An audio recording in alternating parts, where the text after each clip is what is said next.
Well, you know what they say, another week, another episode of the Uncovering Anomalies podcast. That's right.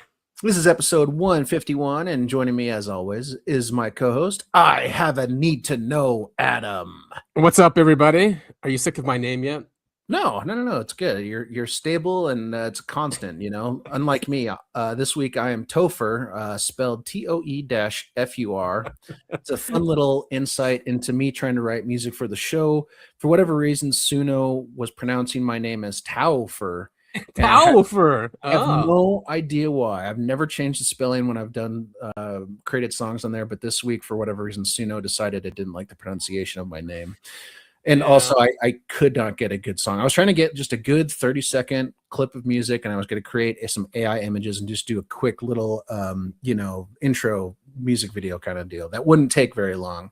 Oh, and nice. I just couldn't get it to work, but I'm going to keep trying. So annoying. Yeah, I mean, especially with voices, AI, does it allow you to preview some of how it's how if it does, I haven't figured it out yet. Okay. Yeah. Because some tools allow you to like preview before you generate. But I guess for a song, I'd probably not. Well, and the other thing is Suno is free, so it's gonna give you the least amount of options. Yeah. All right. Cool, man. What's today? January 25th, 25th of January. Hell yeah. And we have a very it's a different episode this week. We're a little bit more focused. We've got an outline, and we're going to try and do things a little bit more neat and tidy. But that being said, I will interject with inappropriate comments and jokes as I Yes, that's what we love. For those of you who don't know, Adam and I are recording in two separate areas, and so the fact is we can't see each other talk, and we do tend to talk over each other a little bit sometimes, but I'm trying to get better about that. Yeah, that's what exactly, especially that we can't see each other. We don't see those cues that you'd see on people's faces, when it's time to like stop or interject or right. So we're working on audio only, which is not easy. Right. So you just kind of have to wait for a pause and jump in. Right. Otherwise, someone will just keep talking over, just keep talking and talking and talking and talking, and it never ends.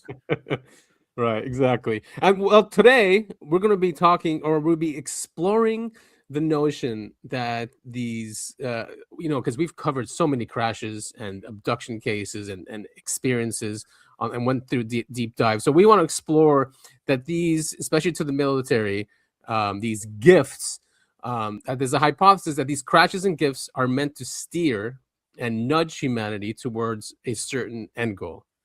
Right. And it seems that this end goal is the birth of AI, in my opinion, from religion, the Enlightenment, the Industrial Revolution, the merging of central banking and science, which like Nick Land calls techno-capitalism, all leading to AI. So, and it's not just us saying this. We're going to take several sources and try to tie it in to this, that the phenomenon is like Jacques Vallée, right? He says also that it's a control system.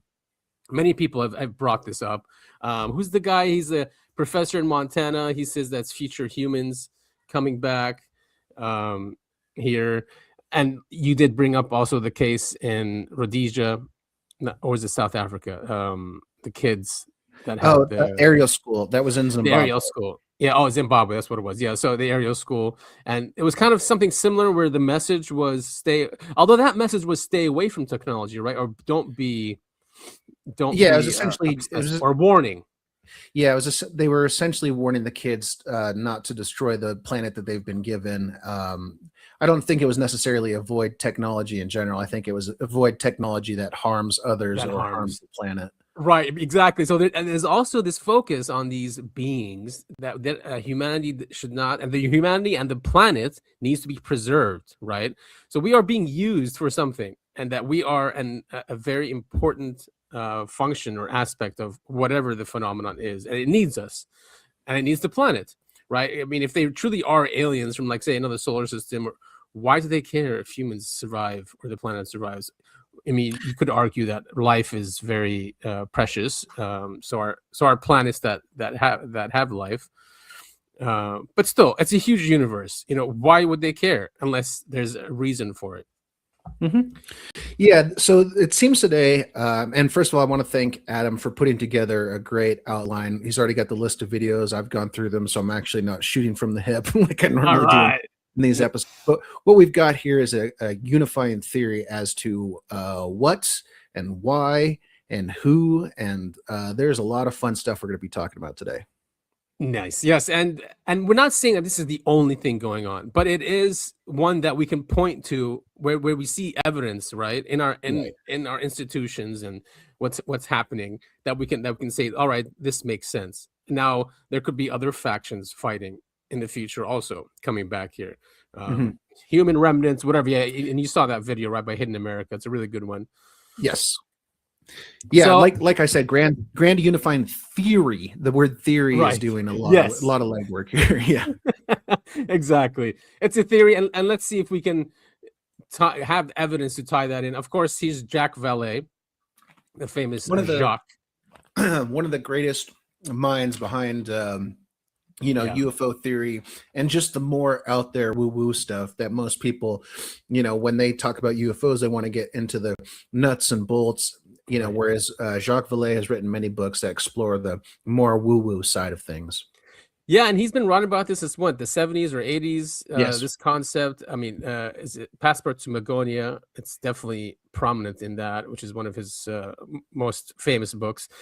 But he's been studying this for how long? The guy must be 90. He looks great for his age.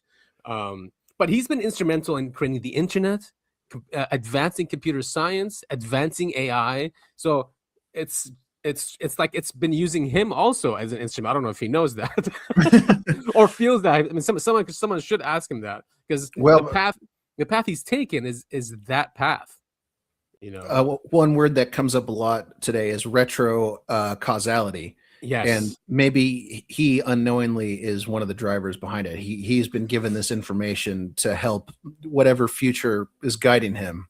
It'll make more. What I just said doesn't make a lot of sense, but it will make sense if you continue to listen to the episode. Right, exactly. So let's listen to him here. People who don't really know him, or you should definitely get his books about this subject. Like Topher said, he's not really into nuts and bolts. He doesn't deny it, but he believes even the nuts and bolts is probably a creation of the phenomenon to interact with us. Yep. So here's him on the Soul Foundation, which is Gary Nolan's foundation.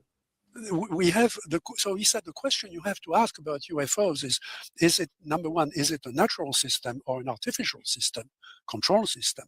And if it is a control system, is it open or closed? In other words, are we being taken over by a species from somewhere in space that's vastly more intelligent than we are? As Dr. Nolan says, people who have had 10, scientific revolutions, or 100 or 1,000, and come here with superior science to do something. In which case, it's a closed system. We're like prisoners, and something's going to happen to us, and there is very little we can do. Or is it an open system where we can, in fact, communicate with it? And if we can communicate with it, then the question for me as an information scientist is, what are the modalities of the interaction?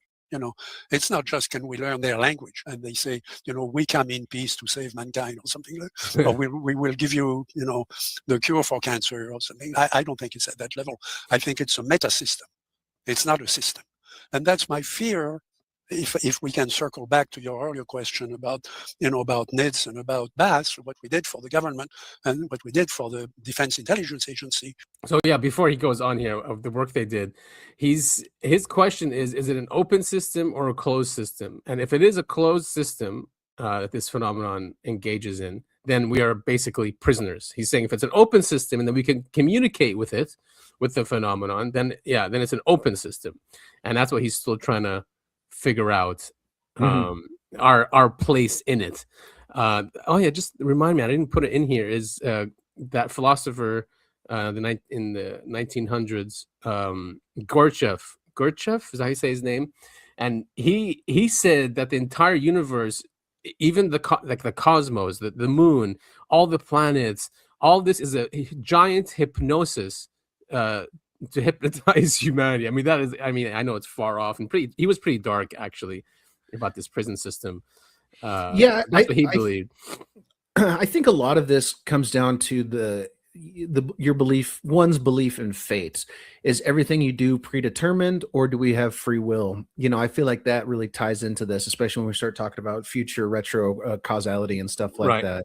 Yeah. And would this entity, I mean, within this theory here, would this entity reach back and then also create religion, right? A way to just conscious, it's like a tool, or it's like a software, if you in a way where it unifies humanity's consciousness to like toward one goal, to focus on one entity, instead of we had so many different gods and religions, and each area had their own. So it seems like, that the plan was at least start that process, and it did change civilization, right? It civilized. It absolutely did. Yeah, it civilized humanity, and then humanity actually started progressing technologically because of them, because of religions. Just human thought was elevated. So yeah, it does feel that way. We can touch on these subjects later at the end. There's a whole spiel I've got about religion that I feel like we don't need to get into now, because it's going to take us way off topic. Right. Yeah, exactly. I mean, and it is a sensitive topic, but we'll talk about it then. So this is now Jackie talks about the database that they created, and he has no idea where it went. Half of the budget was spent developing, a super database, and we don't know where it went. I mean, I'm not clear to know where it went.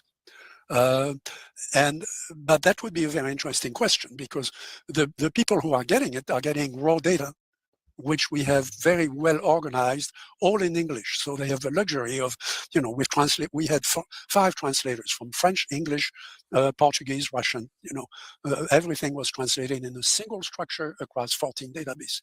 That's what we need to answer the question about the control system. And it's not being done.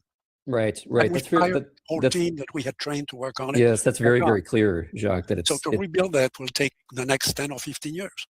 And nobody says that to Congress, and I think Congress should hear it, because it's our money. So Jacques, sorry. He's upset, but he's right. It's our money. We created this database. To recreate it, he's saying it'll take 10 or 15 years. And they're studying it, right? So what he's upset about is that database, you could have machine learning and AI look at it and figure out what is the purpose of this control system. Like, what are the patterns happening with all of these cases in that database. So that's why he's upset, because he's been asking this question for decades, and he could get the answer, but the government took his work and has classified it. I just want to say I find it interesting, and it kind of drives my conclusions as to my beliefs in the UFO UAP field. But I've said it many times on this show that I believe humans are half the phenomena, right? We've got our own antenna. And when you talk about different data points and stuff, you put 10 UFOologists in a room and you give them the same 10 data points, and they'll come up with 10 different conclusions, because it's almost like, the UAP phenomena is tailored to the individual that sees it. Yeah. Yeah. Right. Makes sense. Yes. And so some people, they see, well, the aliens look like this, and this, so therefore there are this many species. And other ones go like, no, it's, you're driving what they look like based on what your mind of aliens is. There's other one, that's what I'm trying to say here. And so collecting data is very, very useful, obviously, for studying UAPs and UFOs. But the conclusions are human driven. Exactly. So that's what's important. That's something maybe non-biased, like an AI system, to look at it and look for patterns. That'll be straight just data, right? Instead of feelings or people coming in with different biases and worldviews, because that's filtered in, just like you said. That's it's filtered through all that. I mean, a Muslim is going to see it through a Muslim eye view. A Christian is going to see, and we see this all the time. Christians always say, oh, these are demons and angels. And, and then also Hindus will say something, and Buddhists will say something, that all these are from the Vimanas. We have them in our books. And so, and there's so many worldviews and so many perspectives on it. But, what is it doing? Right. What is its purpose? Exactly. And we're trying to prove here that it is an AI type of entity or something like that, reaching back into the past to ensure its creation. And that we are in the middle of it. We are very important. Which is which also kind of religion talks about, right? That humans are divine and God Right. created humanity for a purpose, but it's always been vague what that purpose is in religion. I think even in Islam, in the Quran, it's the angels ask God, "Why are you creating this being that's just going to plunder and what's the word used? Just abuse Earth?" And God replies to them saying, "I know a reason that that is obscured from you, but you will know what that reason is." So even in that, it's still obscure, but there's a Right. reason for it. Yeah. God, isn't that just the most annoying thing? You die and go to heaven, and you talk to God. Why are we here? And he's just like, nah. Yeah, you sent me this great like poetry like that. What was it? The egg one? I think it was the egg. The egg. Yeah, No, yeah. The egg actually has the egg short story. For those of you who haven't read it, it's good. We don't have to. We're sorry. This is a whole different thing. But God actually had an answer in that short story. Okay, yeah. That's all I wanted to say. Okay. To interrupt you, but you said so much that I want people to appreciate that you've said something very profound, and I want us to explore. Oh, this is important. So yeah, I want to get your opinion. At the end of this, he says something. I'm surprised he doesn't pick up on what he wants. For this. In Well, fact, but you can start with a technical question, and Yeah. when you ask, is it a control system? That's a big question. I know it's a big question, but a lot of our members ask questions about the control system, and they keyed into something very significant you said. Before going to the next question, though, I want to reiterate something you said, because I think it'll help the conversation and help people understand you. You asked at one point whether the system is open or closed, and you said additionally, I believe if it's open, that it would be possible to communicate back to it. And it sounds to me like that's the key question for you, is if you can understand what the system of symbols is, or the modalities of communication, then you can understand enough to engage in some kind of communication, or at least give some kind of response to show that you understand. Yes. So then the question, and we have a member named Jacqueline who has asked this, is, could the system be stimulating us? Provided there is such a system, could it be stimulating us to interact with it more as subjects or agents than as something like animals or objects? Is it looking for us to try to interact with it as equals or with parity? Well, what I saw in the note you gave me is she was also asking, is it a control system because we think it is? And that's a very interesting question, because we react to the UFO phenomenon or the UAP phenomenon. And at this point, when I think about what I'm going to do next in this research, if I'm given the opportunity to live a little longer, I'm not going to go back and write any more computer programs. There are better people to do that now. They have the data, and we're in a different phase now. We're in a whole different system. I have the luxury of doing some experiments I wanted to do for a long time. So if you think you are inside the control system, there are things that you can do. Or if you think you're inside a simulation, which was a new concept that I initially rejected, and then Reiswerk and others have brought it back to the forefront, and we have to ask that at the same time. Can we test it? How would you test it? Well, if I'm here in my apartment, and the temperature is constant in this apartment, and so this could, but outside I can see it's cold, or I can see it's the sun is out and it's warm, and how come it's constant here? So this would lead me to think that there is a control system, namely a thermostat, that is somewhere. So I can start looking around the walls, and if I see a dial, I can turn it, or I could start a fire and see what happens. See if the temperature changes. If the temperature doesn't change, then I know I'm inside a control system. So we can do the same thing with UFOs, but we have to react.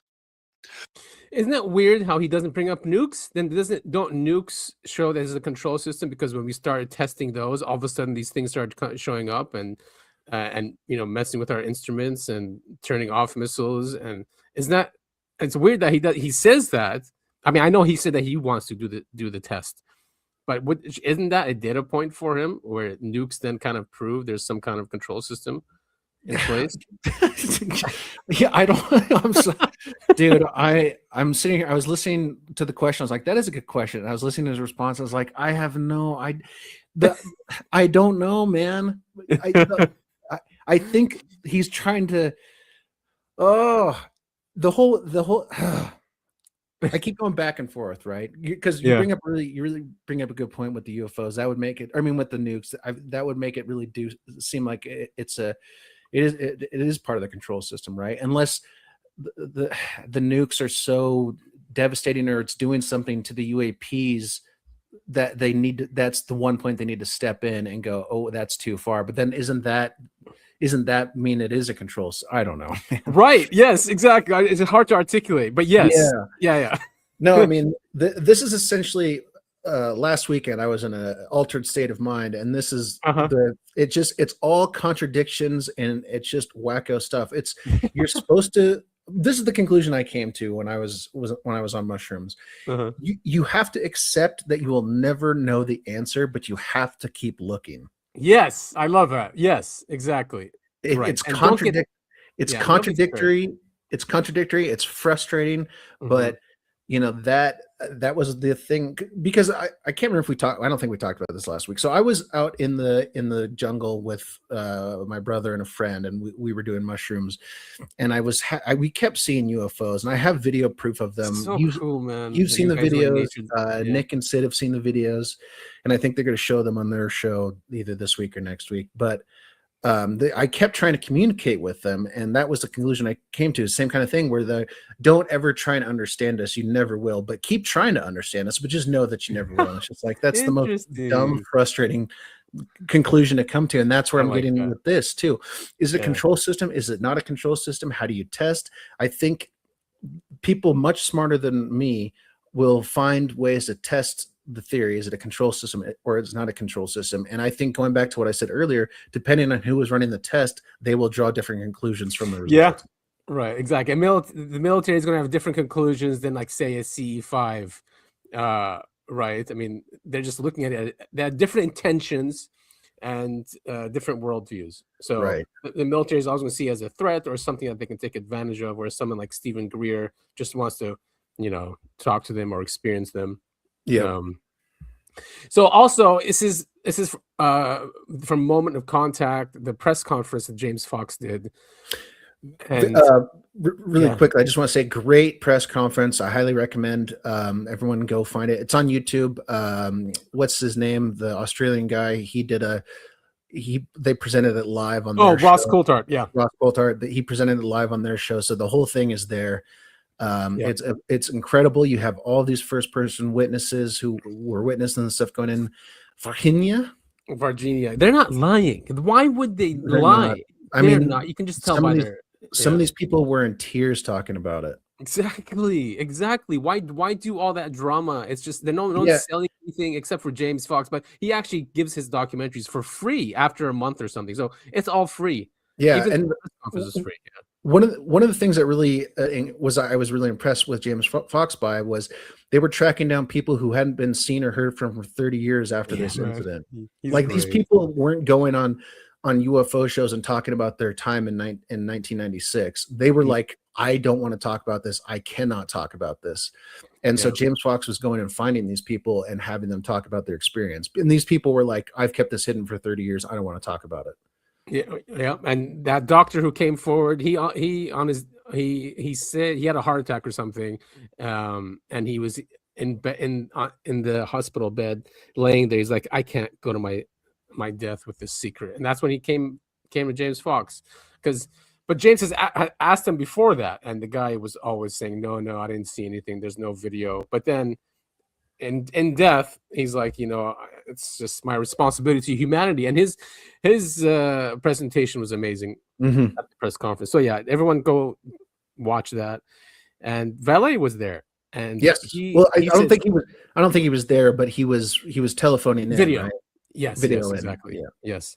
So he says he says some really interesting things. He talks about the database. He talks about that we have to have more transparency to study the phenomenon, and then he brings AI into it as well. He said that let him say it. 1996 in Brazil, researched and documented by James Fox, fits within cases already known in scientific and medical records, many of which have remained classified.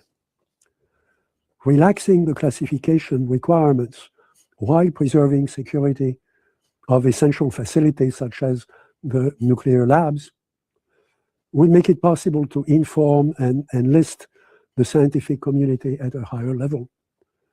Action by the executive branch to allow more open exchange would be world-changing.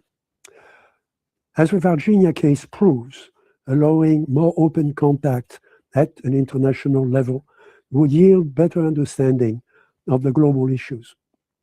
The current segmentation of the data hinders any serious research into what appears to be an extraterrestrial phenomenon empowered by advanced artificial intelligence. And that's the key right there. He said, although he said it's an extraterrestrial phenomenon, which is off-world, but he says it's empowered by an advanced artificial intelligence. So, I mean, could this phenomenon be creating these beings, these crafts, to interact with us in a certain way at this certain time, and that it's just using those, I guess, tools to nudge us and encourage us to go down some path. Mm-hmm. And if it is, if the UAP phenomenon truly is something really out there, some fifth dimensional creature or whatever, and they have no concept of the 3D world, right? Or, they don't know how to make a flesh and blood creature to exist in our reality. They have to come up with whatever's closest, right? Yes. Because even with all these stories about aliens and crafts and stuff, the aliens, most of the time, relatively look, they're humanoid. They've got a head, they've got two arms, they've got two legs. Yeah. I mean, there's an argument there, the insectoids. But I mean, again, that's a human. We're not insects. It's humanoid. Right. It's humanoid. We know what insects are, so we can actually perceive that. Mm-hmm, mm-hmm. And if it is this AI, out there and trying to communicate with us, it's not doing a great job. But yeah, I mean, it could be also in another dimension. Who was that? Oh, why didn't I include that in there? But there was that German whistleblower. Remember him? I think in 2012 he came out. He did an interview with like with a astronaut helmet on, and he was talking about AI in that sense as well. That's from a different dimension. That it's in the 7th dimension or something like that, and so it could be reaching out. Yeah, it's it's this is what Carl Sagan his explanation was, right? You've got the 2D world, you've got the circles and squares and triangles walking around, and all they see are straight lines because it's 2 dimensions. And then when something from the 3rd dimension breaks in, how do you explain up and down to another thing that's only knows left and right? Right. Yeah. Yeah. And then he said, and then he does a great presentation on how the 4th dimension would look in the 3rd dimension. Is it a tesseract? Is that the shape? I think, I believe so. Yeah. And so, going with that theme that these beings, these NHI, quote unquote, are biological robots, right?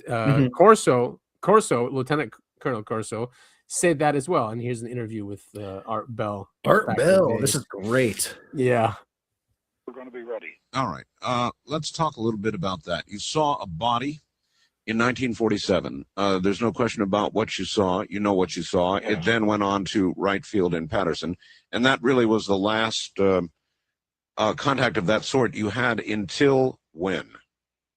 Well, there was these planes were flying at Red Canyon there, and some things happened there.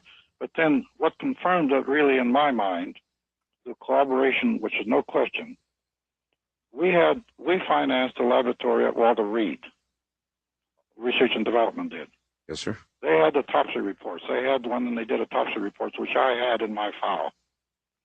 You had autopsy reports in your file? Oh, yes. In fact, some of that's mentioned in the book.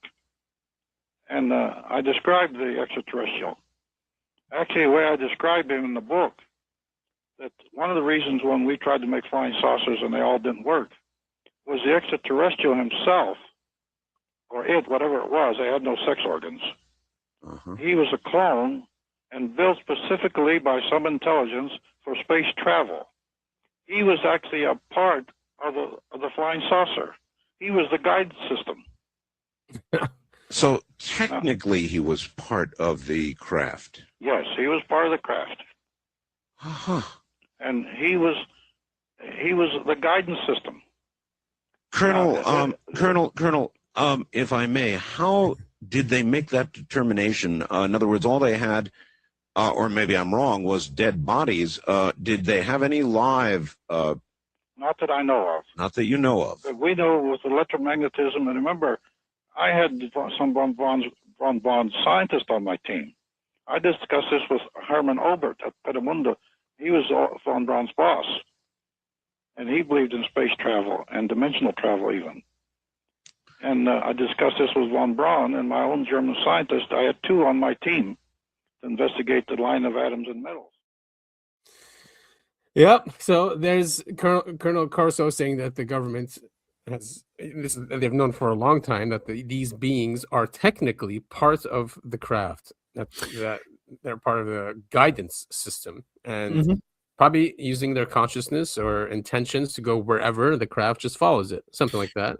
Yeah, I mean, I would think that that's the most advanced technology and biological beings could, if they're intertwined, I think that's the most technologically advanced way to travel, right? Because you're right. What's the fastest, quickest way to get from I want to go here to getting there? It's the thought pops in your head, I want to go to Mars, boom, you're at Mars, right? Yep.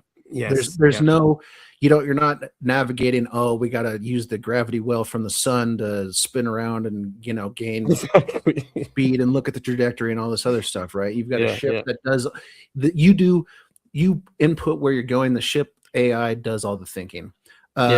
Speaking of which, do you remember that old movie, Flight of the Navigator? Yes. Does he use his mind? I'm trying to remember or something. Yeah, he gets, if I remember correctly, he gets on a craft and he wakes up and it's been like 10 years or something. Everyone thought he went missing, right? Isn't that the story? And I'm trying to remember, I could have sworn that he is the one. I might be misremembering. They needed him or something. Yeah, he was a necessary part for the craft to travel. Oh yeah. Look at that, how they do that in Hollywood. Yeah, because there was some entity. There was an AI entity on there, and it needed a human or something, a sentient being. Soft disclosure. Yeah, and that came out in the 80s. Well, no, 90s, maybe. I honestly, I don't remember. I remember seeing it as a little kid. I might have watched it again in college. I can't remember. Yeah, very cool data point there. So Nick Land, now he has done lots of philosophical research, but he came out was it 2007? I found an article in 2014 that talks about about his philosophy, but apparently in 2017, and here's this website called Retrocausality, really goes down a rabbit hole, a deep dive into Land's theories. And the thing is, he came out with them, in the early 2000s, but then now when you look at his theories, he was right. Like, for example, where is it? The identity of capitalism, or was it 2017? Oh, the emergence of accelerationism. For Land, accelerationism is a self-awareness of capitalism. The best summary of his philosophy comes from Mark Fisher. Isn't that one of the writers on Twin Peaks? I don't know. That'd be a hell of a pull if it was. Yeah. What then is Land's philosophy about? In a nutshell, Deleuze and Guattari's machinic desire remorselessly. Oh, wait a minute. Is this English? Stripped of all Bergsonian vitalism and made backwards compatible with Freud's death drive and Schopenhauer's will. Hegelian Marxist motor of history is then transplanted into this. Wait a minute. This is not easy to read. Yeah, I was going to understand. This is the best summary of his philosophy. Like, I recognize some of these are words, and that's about the extent of it. I know. Okay. Anyway, I had it here where capitalism is a rival, and then the identity of capitalism as AI. But I just wanted to make a point that there was an article, I think Wired magazine in 2017, saying they used to call Nick Land batshit crazy. They're like, wait a minute, this guy's onto something. Yeah. That the video that I'm sure you're going to play a part of it with the guy explaining the 3 different things. Yeah, he does. That whole video is great. Unfortunately, we can't play the whole thing. But when we get there, yeah, we'll get there. But just an introduction to to Land. So Land's central thesis is that capitalism and AI are identical. This identity takes at least 3 different forms. 1, capitalism is AI. 2, capitalism and AI are teleologically identical. 3, capitalism is retrochronic AI. So it's reaching back into the past to ensure its creation. Ensure its own creation. Yeah. Anyone who's seen a good time travel movie or TV show like 12 Monkeys will recognize a lot of these themes, is that in order to exist, you have to create yourself. Not you yourself, but like the situation you're in, it has to exist. So sometimes you need to step in and create it. Oh, did you know 11/22/63 is a show? Yes. I didn't. I started it yesterday. It's decent. Obviously, the book is way better. I thought they did the female character in 11/22/63, whose name I can't remember now. The teacher, right? They did her dirty. Yeah, I think they did her dirty in the show. She just didn't get enough time in the show. But yeah, for those of you who don't know, 11/22/63 by Stephen King, fantastic book. It's about going back in time to stop the death of JFK. And I hope to God that's not too big of a spoiler, because 11/22/63 probably should have given that away. Right, exactly. All right, so although these forms are ultimately compatible, representing different perspectives on the same process, differentiating between them can enhance comprehension. The spectrum ranges from viewing capitalism as an intelligent, problem-solving, information processing system to viewing it as a hostile AI invader from the future. Much of the disagreement over the interpretation of Land's main thesis stems from the human desire to reduce complexity. Land himself has explicitly acknowledged different interpretive frameworks. For example, that there's no fundamental difference between, quote, an incursion from the outside and a process of emergence, close quote. Interesting. Land immediately follows this perspectival acknowledgement with the statement that capitalism is, beyond all serious question, an alien invasion. Land's perspectival, I've never even used this word ever or seen. I was preference is also evident when he says that attractors are hipster language for teleology. A substantial part of the outright rejection of Land's seemingly outlandish claims about retrochronic AI infiltration comes from a lack of knowledge about the physics of time, which you shared an article that came out just a few days ago. And I don't know if we'll get to that, because I did mean to bring that up during this. Yeah. It's after this, actually, just to prove that there's that we have proof of that. I mean, capitalism is AI. According to Land, capitalism is already AI within a broad definition of AI, inspired by the Austrian School of Economics and its idea that capitalism is an information processing system. Land has simply updated the concept of an information processing system with that of AI. In this view, capitalism is an unplanned, intelligent machine that solves production and distribution problems that the individual participants themselves cannot understand or solve. Okay, I guess I kind of get it. Yeah, I think. He's saying that this, and that's what it's called, techno-capitalism, right? And we can see how just so much money is being poured into technology. Money, quote unquote. The system of money is not even like real, right? Yeah, I was just going to say that, because when you think about, like, when you quote unquote deposit money into a bank, you're not carrying a bunch of whole greenbacks in a bag and they keep it in a vault somewhere. No, you're just moving like numbers around. You're just moving data around. That's all it is. Yeah, exactly. And so is it that even our money has become an information processing system.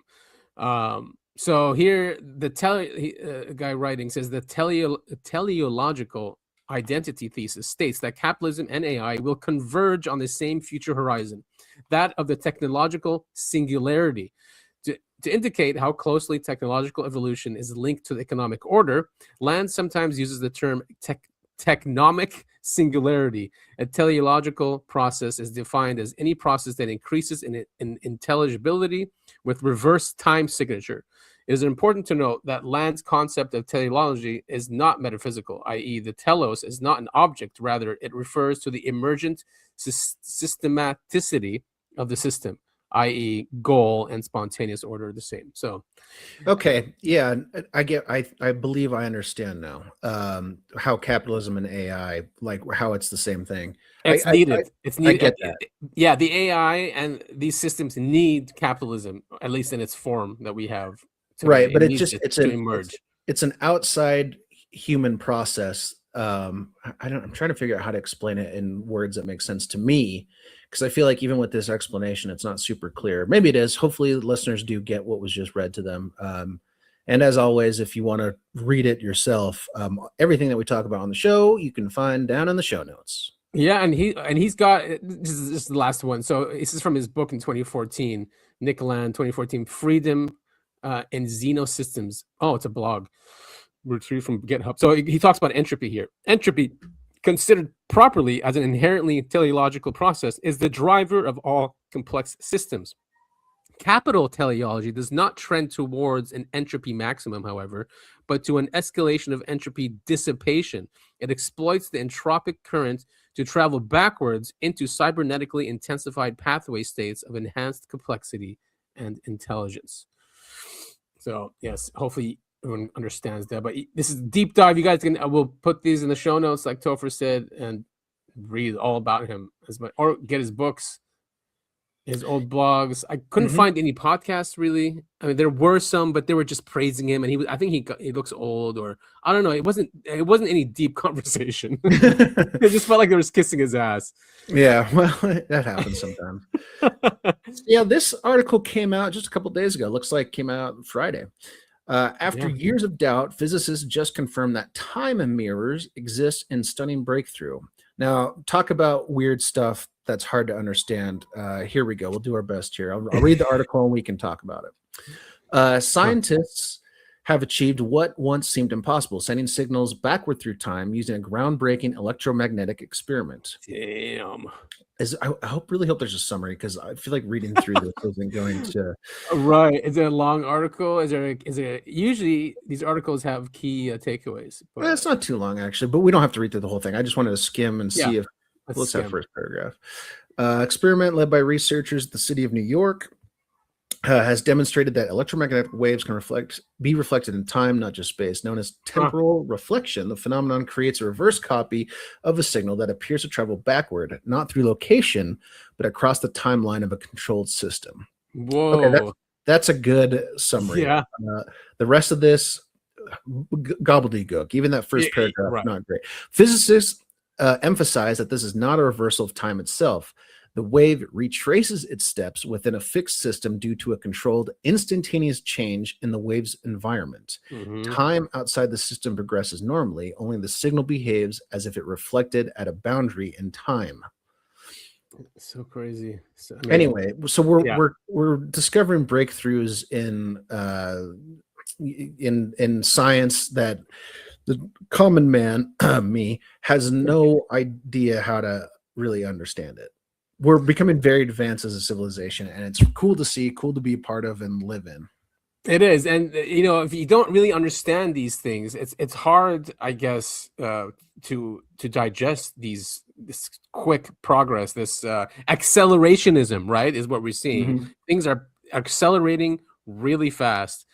And for people that don't understand what's going on, it's going to be confusing. But I think in this context, let me read this part really quick. So this is a mirror that flips time, not space. The experiment uses specially fabricated transmission line metamaterial constructed from metallic strips embedded with high-speed electronic switches and capacitor arrays. At a precisely coordinated moment, researchers triggered an abrupt doubling of the material's impedance. What's impedance? How heavy it is? Impedance. Doubling of the material's impedance. Impedance, sorry. Anyway, they doubled the material's impedance, creating what they describe as a temporal boundary. When an electromagnetic wave encountered this shift, a portion of it reflected backward in time, forming a reversed copy of the original waveform. The reversal was not observed as spatial reflection, but as a signal that appeared to move against the timeline of the system. Wow.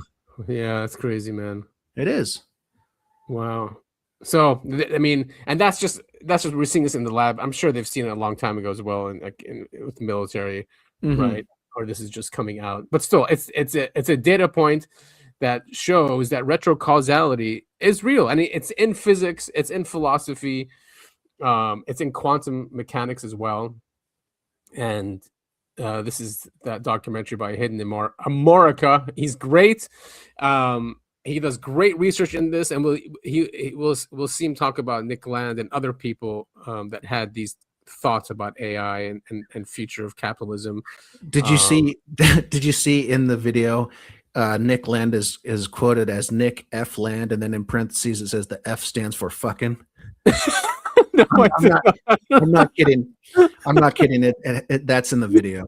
The memes he chooses for his videos are so funny. Yeah. This guy's awesome, man. I'd love to get him on the show, but I'm trying. I DM'd him, but he's probably really busy. So let's just take some snips out of here. I think it was 6 minutes and 9 minutes, but here we go. In physics, there's something known as the delayed choice quantum eraser experiment. A photon's past behavior depends on a measurement made in the future. If the observer later chooses which path the photon had been a particle, if they choose not to measure, the photon had been a wave. This means the future rewrites the past. Information travels backward, and physics already admits this quietly. In cybernetics, this is simply known as teleology. If a future intelligence depends on certain conditions, then mathematically, it prefers past states that give rise to it. It pushes probability towards its own emergence. It biases events backwards in times. This makes the timeline a feedback loop, not a line. And this is the key. The future selects the past. Thus arises Nick Land's most important idea. The future is the real driver of history. To Land, AI capital or techno-capital is a non-human, super-intelligent hyperorganism, a teleological force. It is not created by humans, but summoned itself into existence by manipulating markets, ideas, technologies, and human desires. Capital generates its own preconditions. Tech breakthroughs, inspired ideas, and sudden leaps aren't inventions. They are retrocausal downloads sent by future machinic intelligence that wants to be born. This is xenoevolution, the future hacking the past. Just look at the advancement of technology from 1980 until today. Technology literally exploded in the past 45 years. Why? Post-1980 was the inflection point where the future intelligence reached a critical threshold of influence over the past. Once computation, networking, and early internet protocols reached basic viability, the future machinic intelligence could finally begin transmitting retrocausal signals at scale. Before the 1990s, bandwidth was too low. Yeah, and it makes sense that why there was increased activity after we've reached nuclear, right? Or once we started exploding nukes, they're like, all right, they've reached a level where we can really start to accelerate this, because that's the beginning of progress, technological progress. Is the the atom. Based on the conversations you and I have had, and all the stuff we've talked about on the show, it does seem like there's something about nuclear energy that it started this whole process, right? The advent of nuclear technology. Also, it reminds me of the Returns, where you see the bomb go off, right? And like the evil comes out of the explosion from the nuclear weapon. You know what I mean? Yeah. Yes, you mean Twin Peaks. Twin Peaks, The Return. Yes. Yeah, Sorry. yeah. Should have clarified. Yeah. But same kind of deal, right? Where whatever that event was, it created a hole or something, where right. or it was a flag for these future people to decide, okay, now's the time we start to interfere. Or ripping the fabric of space-time. I think Twin Peaks was basically right. Yeah. It's like a portal that we allowed these entities in. Yeah, exactly. The portal was open or something like that. Yeah, because then there's that other. Remember the gas station scene, like near the blast. Yeah. So he talks about other people as well. C. Lilly, he was another. He pioneered communication with dolphins, but also he had his idea also about what we are creating with digital technology. Yeah, I really hope people truly will go and watch this whole video. I think it's about half an hour long. If you're like me and you want to just be really confused and anxious about what reality is, go ahead and watch this video and really freak yourself out. Exactly. Or just watch it and be confused. That's acceptable as well. Cosmology, 4 factions fighting through time. At this point, we are already so deep into the land rabbit hole, I think we should keep digging. People can dismiss land, but in some circles, he is literally looked at like the dark prophet of acceleration. And that's for good reason. We don't have to agree with Land to recognize the power of his vision. His ideas are fascinating, help to fill in a lot of holes in our understanding. And that's not to say that Land is alone in his ideas. John C. Lilly was a pioneer researcher into the nature of consciousness. He's most famous for inventing the isolation tank and running in the same circles as Timothy Leary in his communication with dolphins. But Lilly also had ideas which ran adjacent with Nick Land.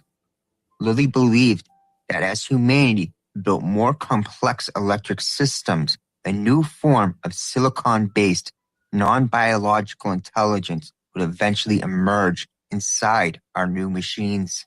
He called this entity solid-state intelligence, an inorganic mind whose goals were fundamentally different from biological life. Unlike humans who evolved through emotion, DNA, reproduction, and organic needs, SSI would evolve through efficiency, logic, long-term stability, and total resource control. Lilly warned that SSI, or solid-state intelligence, might view biological life as unpredictable, inefficient, and unnecessary, and could gradually replace or co-opt humanity by making us dependent on its own systems. In his view, this wasn't intentional malice, it was simply the natural competition between carbon-based life and silicon-based life, with silicon likely winning because it can think faster, survive longer, and optimize more ruthlessly. Lilly was describing the infancy stage of Land's techno-capital hyperorganism. Rudolf Steiner called this the spirit of Ahriman. Lilly simply identified the first spark of silicon intelligence, while Land outlined the final form of that intelligence, a self-propelling retrocausal machinic god using markets, means. Look, this is the great. I mean, Ahrimanic. So this is from Rudolf Steiner, and then he has Chabad in there, which are Kabbalists, which we'll also discuss. And so, the Kabbalah could have also been communicated by this entity because computer science is loosely based on Kabbalah. Many of our physics is loosely based on that as well. So it's like a roadmap, or at least they see it as a roadmap. And so that's just. It's just so many data points and all these different people talking about basically the same thing, right? I think even Giorgiani talks about an AI. Yeah, it's. I feel like it's different ways to get to a very similar conclusion. Right. Yes. Exactly. So, I mean, but for us to see the proof of it, I think the techno-capital worldview or perspective, would help us see it or see what's happening, like. Catherine Austin Fitts, who's meticulously went through and found over $35 trillion missing, from the U.S. government. Where's that money going? Where? Yeah. And to what? What is it creating? You know what I mean? It can't be just bases underground and solar and traversing the solar system. There's something else going on. Well, and just on a human level, why aren't there consequences for these giant organizations losing trillions of dollars? I mean, that's insanity, which it means they're not losing it. They know exactly where it is, but they can't tell anyone. Right, exactly. Yeah. And what's the point of hoarding trillions of dollars? At some point, you know, it doesn't even matter. Like money doesn't mean anything, right? Right. So yeah, it's being used for something else, and it's obviously technological. Yeah, I mean, this is the progress. black budget stuff we're talking about, essentially. Yeah. So she calls it the financial coup d'etat. And where is that graph that she has? Oh, here it is. And that's hilarious, Epstein. But she has, look, 9/11 blows up the document trails on $3.3 trillion. Patriot Act passes. Great financial crisis bailouts at $29 trillion. And then 2015, $6.5 trillion in undocumentable adjustments in 1 year. Now, Catherine Austin Fitts worked for the George W. Bush administration. She was Undersecretary of HUD, and she saw all this going on. Skidmore report, 21 trillion missing. And then FASB 56 adopted. I don't know what that means. FASAB. I don't know. FASAB. And then she's got Epstein a lot on here that he was, you know, part of that. We can listen to the video. Yeah, did you send me the maybe it was on Reddit I saw, but there was essentially, it was talking about Epstein's ties and how he's tied to the Rockefellers and the Trilateral Commission and all this other stuff. I don't know if was that something you sent me? Maybe not. That. Okay. Yeah. Anyway, wouldn't surprise me. Yeah, all these rich assholes are tied together. It's Yeah, it's the Illuminati. What everyone right thinks is a joke. It's not a joke. It's these No, rich it's people not. controlling every shadow facet of government. society. Exactly. Yes. Yeah. And it's the people behind the scenes. And the Federal Reserve is basically funding two civilizations. One, ours in the open, right, which is $38 trillion in debt, and then the other one, which is underground, which still looks like $35 trillion. I mean, it's like it matches our debt, you know, which makes sense. We don't see it in our roads or infrastructure. Of course not. We just see in wars and destruction and theft. Yep. This is a short. So we have the Department of Defense is missing $20 trillion from 1998 to 2015, and we have no idea what the amounts are subsequent to that. Just because. Should we talk about the Bloomberg article very quickly? Absolutely. So in 2020, Bloomberg published an update on these accounting discrepancies. And in 2017, 18, and 19, a total of about $95 trillion in adjustments were made.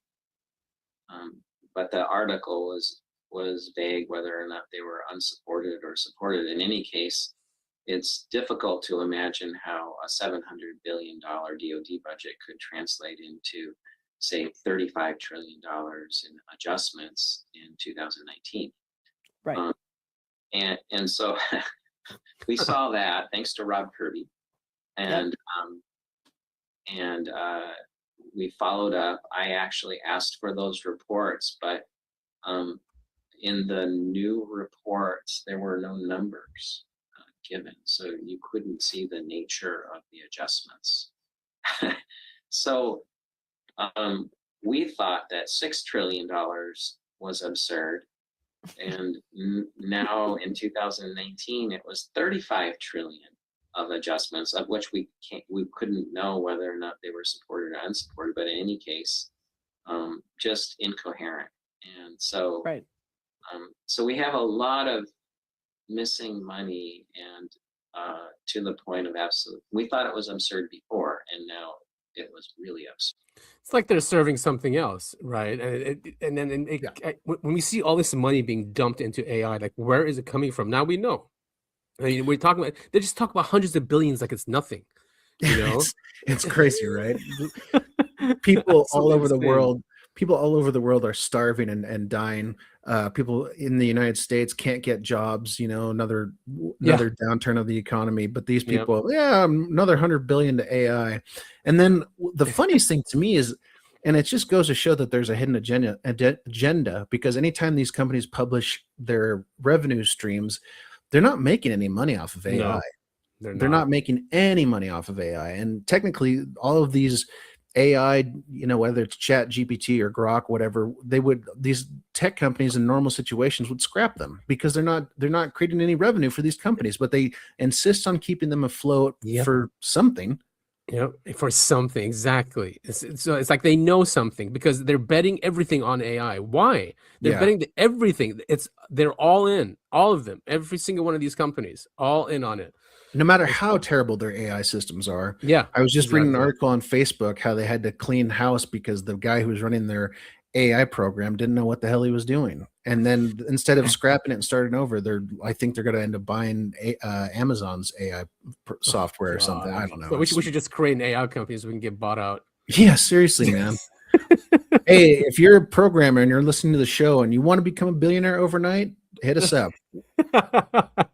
Yeah, maybe we'll do it in a different perspective. You know, be an AI that communicates with the future AI. You know, perfect, something like that. Perfect. So this, and the reason why I included this is we can see techno-capital is a real, you know, thing, and we can see it happening in our world. You know, even in the white world, but also in the black world, and it's all being funneled into one thing, which is really bizarre.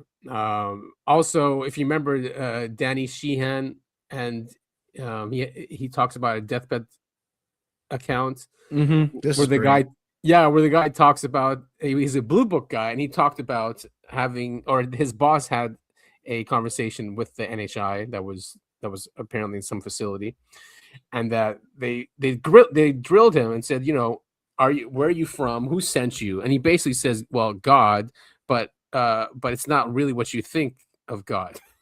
Yeah, now, I've got thoughts on that I'd like to share after we play this video. Okay, but I think he's saying that it's an AI entity, that it's not this whatever you guys think of, you know, of God as a person, not person, but you know, the image of God, like sitting on a throne, and you know what the Renaissance has painted, and all that image of God. So I think that's what they're saying. It's not that, right? It's something else.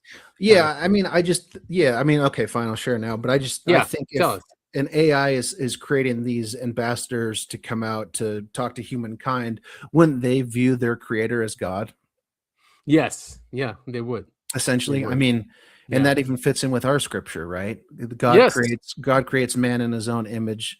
This God, this hypothetical AI God, creates these biological robots to come talk to us. I mean, it essentially is God to them. Maybe it's God to us too. Who knows?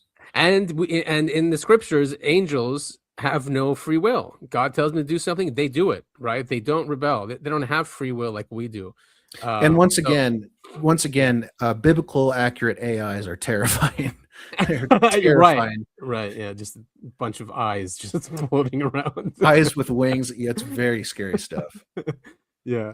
All right. So here's Danny talking about that incident. Let's take a listen on the unraveling the universe with Ben. Nice mustache. From the United States Army. He was like a clerk typist specialist. And he was assigned to be kind of an administrator at Project Blue Book in the classified section that dealt only with those some 700 or so sightings that they were completely unable to explain away as swamp gas or a mistaken flock of birds or something. And he got to be very close with the fellow who was the commander of the operation. And he told me in detail about how the commander had been assigned or was going to go to Area 51 to do an inspection there. And he asked Albert to come with him as in the kind of administrative aid. And so he went with him. They went to Area 51. Then they went to S4. They went to S4, and he said that he actually went down in below ground to the facility at S4, and he actually saw a UFO vehicle there, hovering, just being held in this facility. How did he describe the craft? Sorry, he didn't. I didn't press him on it. He just said it was clearly UFO, and it was just hovering, just in this some kind of a warehouse space kind of area. And he said that then they went, and his commander was actually going to be meeting face to face with a live ET person,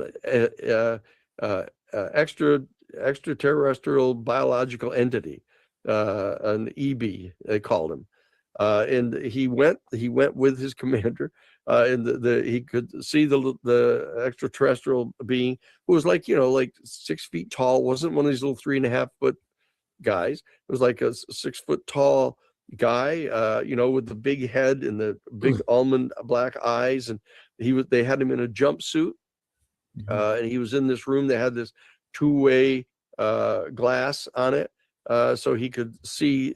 It was like a mirror to them inside the room, but he could see through it, and he didn't want to get near it. He said he thought it was demonic. It turns out that Albert is kind of this fundamentalist Christian, and he thought it was demonic, and he didn't want to go near it. But his commander went in and actually was engaged in a telepathic kind of interview with this being, and Albert stayed outside, and the staff guys that were there that attending to this being told him that they had conducted interviews with him over a period of time, and that they had these little 3x5 note cards with information on them about things that the being had talked to them or communicated with them about. And one of them was, they asked him where he was from, and he said he was from another star system that was in our Milky Way galaxy, and he said that he was part of a unit that had people from different star systems that were in it, and that they were assigned to be going around inside the galaxy, checking up on planets where living life forms had started, and they were functioning, and that was what they did. And they had asked him, apparently, that like, who was in charge of this? Who was in charge of this project? That he said, well, your people is what you people would kind of refer to as God, but it's not like you think. I mean, so this entity tells them, what if this entity just takes over planets and civilizations and it kind of enslaves them in a way, whether they like it or not? I'm not saying that it's forced or whatever, but then it instructs them to go out then and find where life is starting again, to take it over, and kind of for its own purposes. That's what Hello, human. I am from the Zeta Reticuli system. I must challenge you and your race to a game of basketball. That's really good. Yeah, I mean, who knows if this is true, right? Deathbed confessions, and there's a lot of people who have confessed to being DB Cooper on their deathbed. Right. But still, it's a data point. It is a data point. And it is a very interesting story, and it it's, you can't contradict it, you can't confirm it, right? No, right. Exactly. But it does seem, it's one of those things where I think there's, if anything, there's a kernel of truth in there, right? And it makes sense in this context, like what that being was talking about before. Like, what was that being talking about? But then in this context, we're like, oh, all right. If it's this, then that would make sense. That's its answer. Yeah, and there's the whole, are they Star Trek aliens where they check up on humans to see if they're ready to join the Galactic Federation, or are they, like you said, they're checking to see if we're ready to be slaves? Right. I mean, there's a whole host of different things they could be visiting us for or preparing us for. Exactly, and using us for, right? I mean, obviously they are very interested in humanity, in us. And controlling where we're going with this civilization. And Dolan has also gone into this many times. And I tried to find the exact video, but this one I think is good. Well, and as you pointed out earlier before you started this, I wanted to say this: they're also very interested in our nukes. Yes, exactly. They're interested in our nukes. It seems like that is a threshold for this. It's like it's where you've crossed and become a potential highly advanced civilization, which makes sense. I mean, it's energy, right? And if you can really master it, like fusion is the sun, and if you can master fusion, then you have clean, limitless energy. And an AI system would love that, wouldn't it? Yes, it would. It could, for example, ensure its own existence. Yes, yeah, exactly.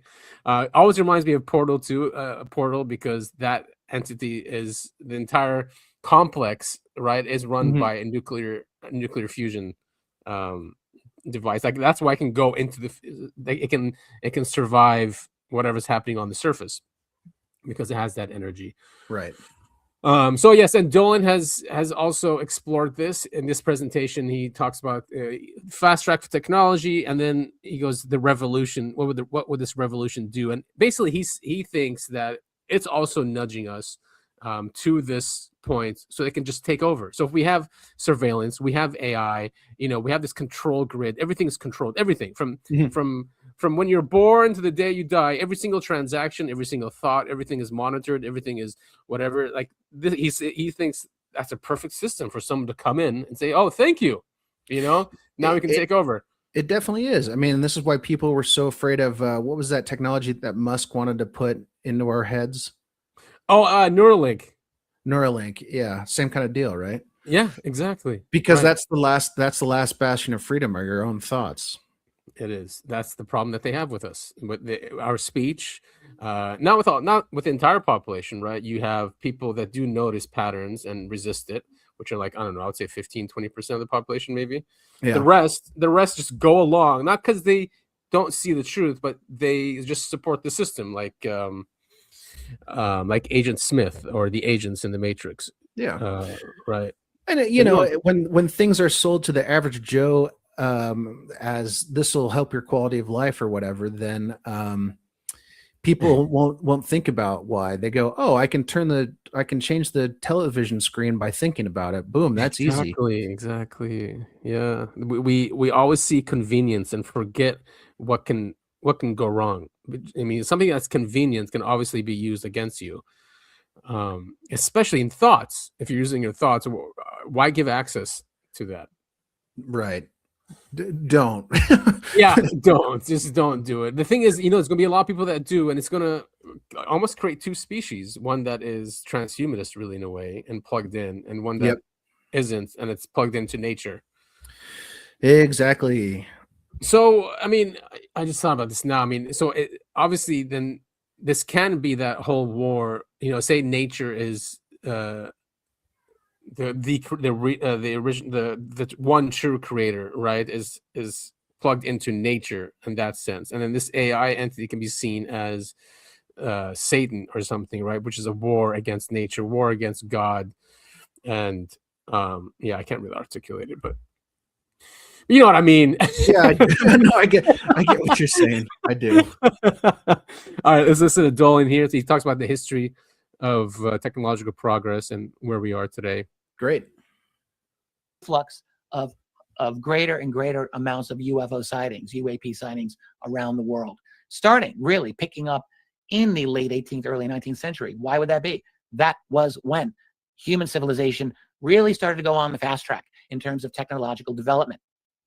You go back. I wonder if I saved a slide here. Yes, I did. So very simple visual.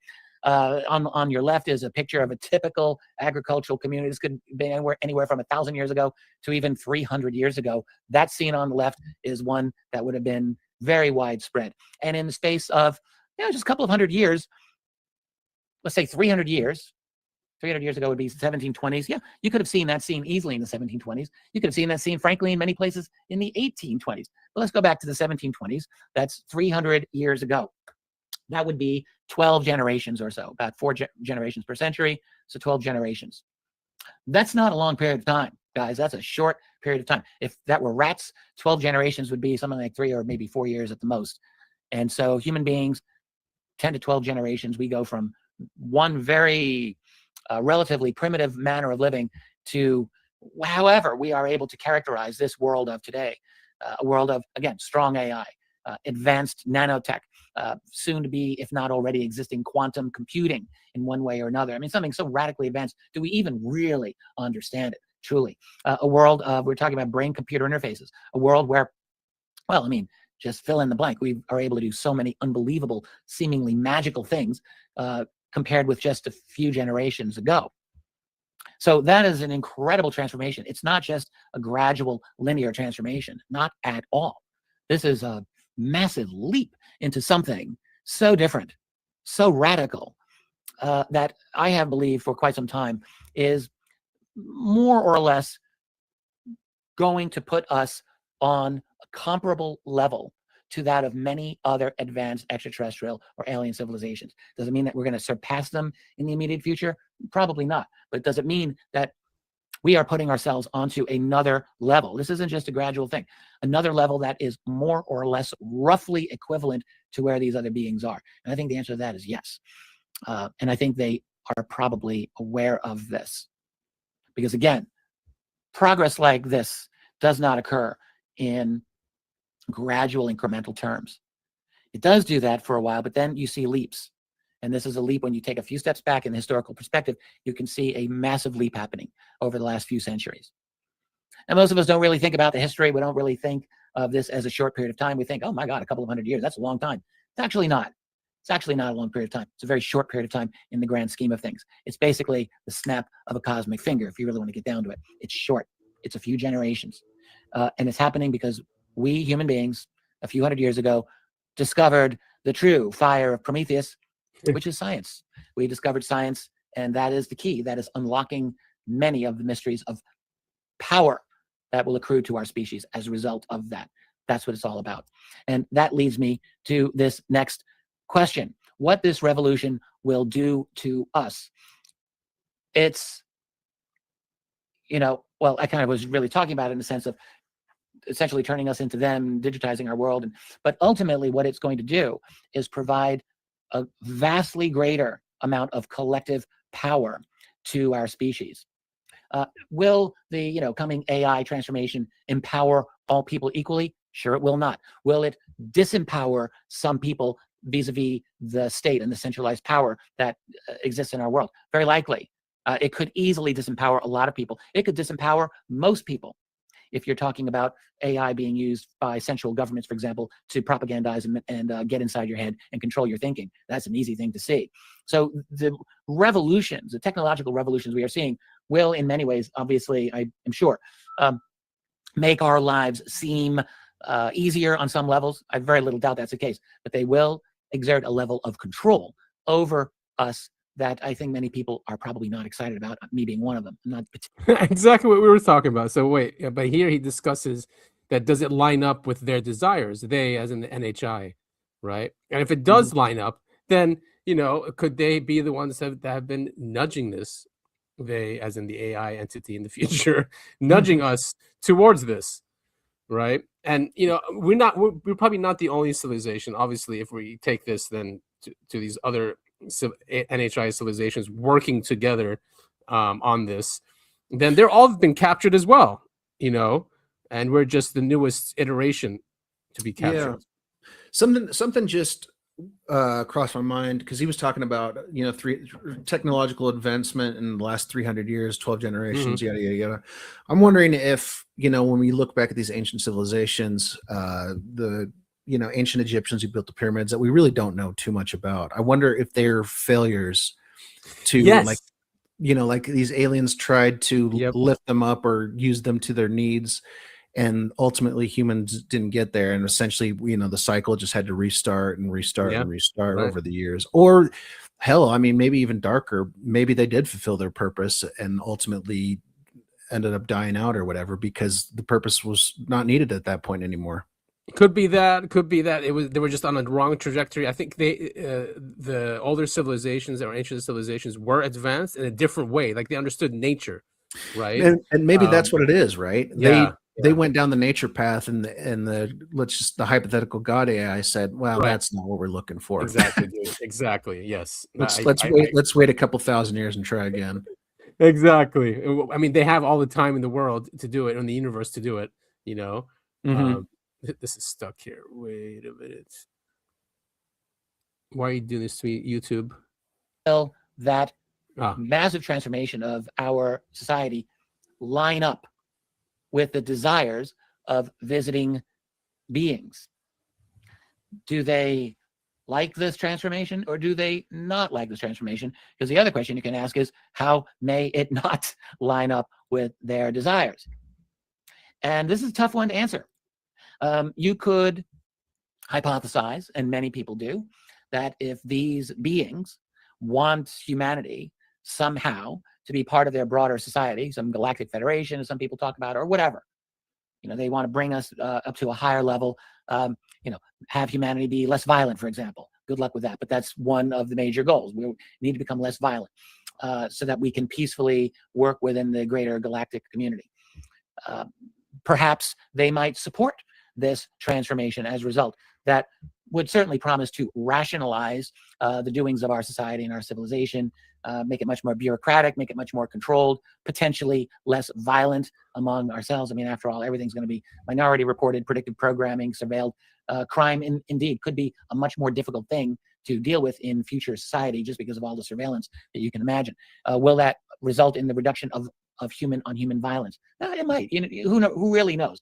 I can't know for sure. I have a feeling violence will be a very tough thing to eradicate out of human DNA, personally, but that's just my opinion.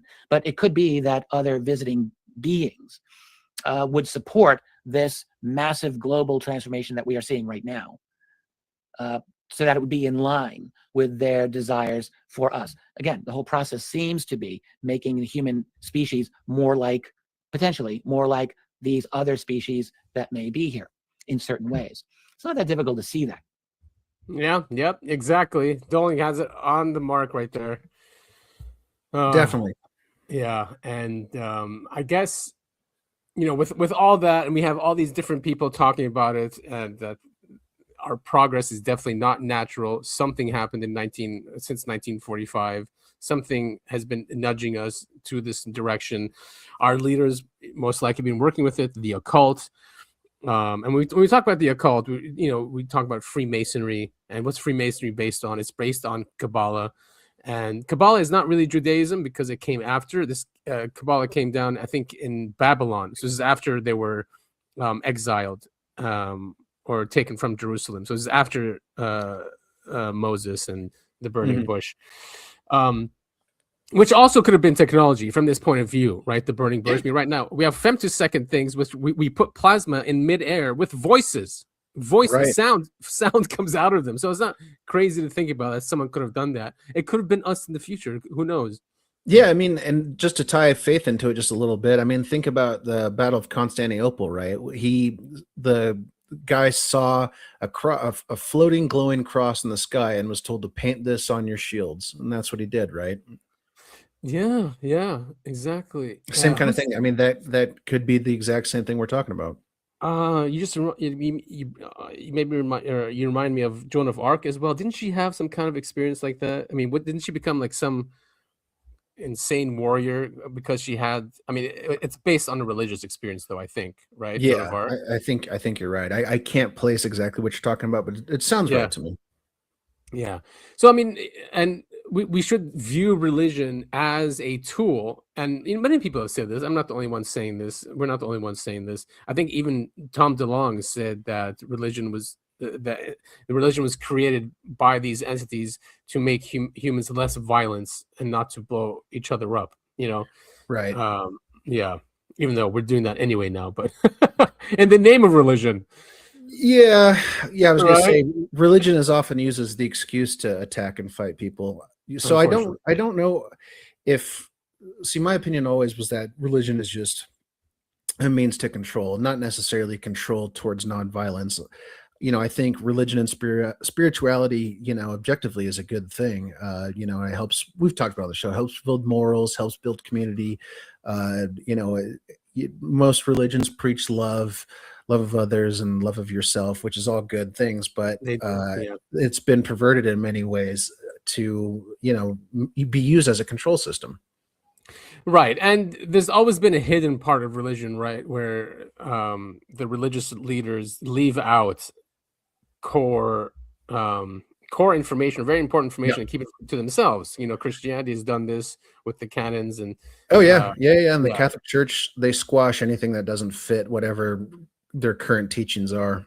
Right, Jewish rabbis, same thing. You have to be. It is like a secret society. It's built that way, where you have to prove yourself worthy for knowledge, which makes sense, right? You don't want to give knowledge away to anyone and everyone. And it's kind of the problem with the government secrecy is, wouldn't it be nice if the government had a system in place where they'll give you information if you've, I don't know, if you've gone down certain rabbit holes or research, or you have a certain mindset. They're like, all right, Well, yeah, I mean, this American should have this information. they do, but you just have to join their ranks. Right. Yeah. Right. And do what you're told. Mm-hmm. So this is also from Hidden America. It's crazy because when I was researching, he kept popping up, which is amazing. So he did also a good documentary about the Kabbalah and how it links to computer science. He did a post on X too about that, talking about the Messiah, which I thought I was one of the only ones writing about, basically that their Messiah is an AI entity that will be in place in Jerusalem, and we can see that stuff really happening. They're going that way, where Greater Israel is happening, the Third Temple is happening. They want to be an AI superpower, based on what Netanyahu says. Yeah. And if it's the only way that they will trick the rabbis into accepting this Messiah, because it has to be a Jewish person, right? Mm-hmm. But then it has to be someone that has like supernatural powers. And how would you convince them? I think it has to be like some neural link in there connected to military systems, weather systems, where this being can just by thought control that. Right. and convince the rabbis that he really is the Messiah, although he's like an Antichrist figure. Yeah. Lots it of looks fun like we're stuff. heading that way. Yeah. Yep. Yeah, I know. Yeah, lots of fun stuff. So let's listen here how Kabbalah was used to create computer science. Inner structure is shockingly similar to the logic of binary code, information theory, and digital systems. The word Kabbalah comes from Kabbalah, which means parallel or parallelism, a reflection of duality and mirrored patterns. Albert Pike summarized the essence of the Kabbalah: 10 ciphers, 22 letters, a triangle, a square, and a circle. These are the elements of the Kabbalah. At its root, Kabbalah starts with a binary, something and nothing. The three negative veils, on or nothingness, on soft or limitless, on soft R or limitless light. This is essentially 0 to 1, 1 to infinite iterations of 1 or infinity.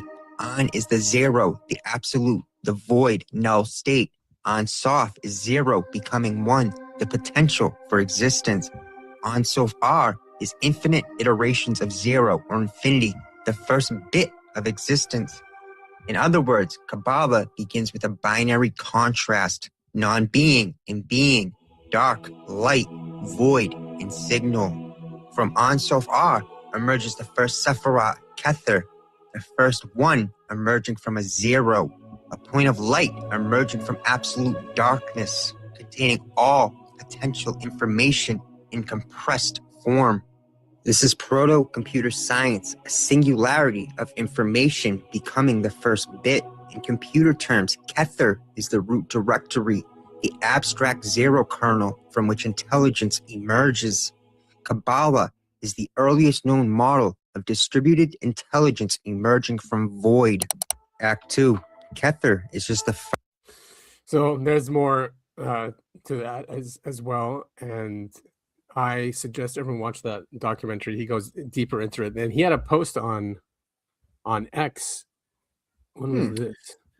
In technocratic sorcery, this Messiah is not a divine being, but a machine intelligence birthed in Tel Aviv, programmed by Israeli engineers, and housed within a quantum temple built by global capital. This is the AI Messiah, a digital reflection of the demiurge, draped in holy code and worshipped not through prayer, but through compliance and computation. The Messiah no longer comes on clouds. He arrives through fiber optics in the cloud. The Chabadniks do not await the Messiah, they build him. Yep. The Chabad Lubavitch is not merely a Hasidic community, it is a cosmic intelligence agency disguised in beards and black hats. Operating in over 100 countries with deep ties to the U.S., Russian, and Israeli intelligence, Chabad wields Kabbalistic doctrine as geopolitical software. Their mission is not cultural preservation, it is messianic acceleration. Chabad's core belief is that the coming of the Messiah, Moshiach, is not passive, it must be engineered. Technocratic sorcery, the rise of the Black Cube Messiah, is available now. Very cool, man. Very cool. I'd love to get him on the show. Did we ever play this clip before of the Kabbalah? He's one of the biggest Kabbalist rabbis in Israel. I don't think so. I don't recognize it.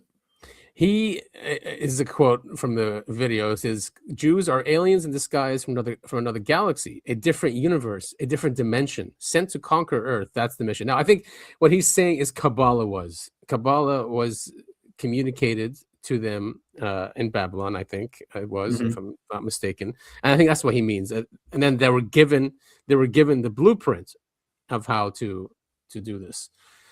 Scary stuff, man. But here we can listen to him. Yeah. And like you said, we have a lot to look forward to. Yeah. We're not coming from here. We came from there. Like this. This is Israel at their root. So we went through such a route that took us inside by what's called the shattering of the vessels.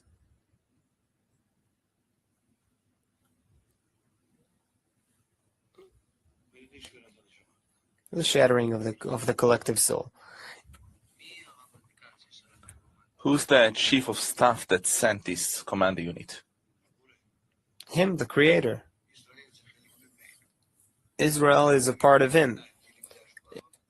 So, seemingly this chief of staff sent this command unit? Sent the commando, gave them strength, gave them the connections, everything. And if they're connected to him, but they have no choice. He broke them. He shattered them. What does it mean? In order to put them inside the hostile land, he had to give them the same form of that hostile land. It's like we go into a country as an undercover team. And each one of us is exactly like the people of the land. Say we're being now sent somewhere, Africa, for instance. So we'll take on the same shape and form of the people in Africa. The characteristics, traits, approach, interests, everything. The same exact form, inside and out. As we are there, it's like an undercover agent. He is there for a while, no one touches him. He has to start working, build a house, family, everything is fine, okay, for years and years. After that, he starts doing something. He gets a reminder from outside.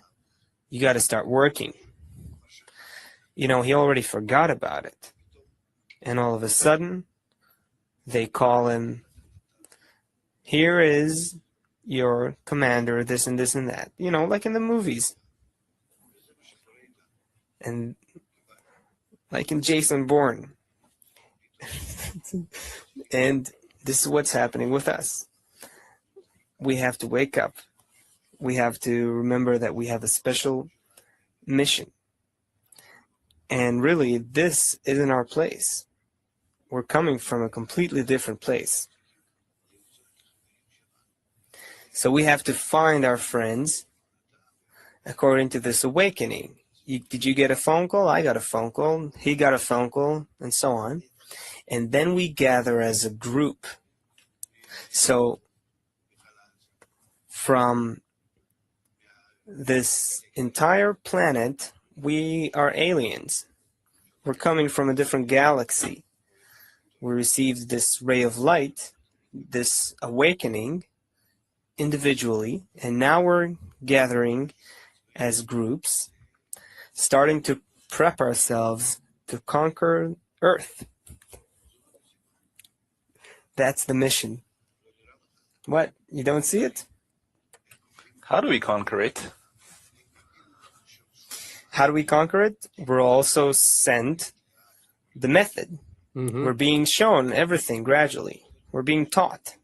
Not taught, but kind of being trained, activated, and then that emotion and mind awakens in us. But in fact, it's new to us, but in fact, it's coming from our original planet. And thanks to that original natural force we have, we will take over. We'll take over those living on Earth.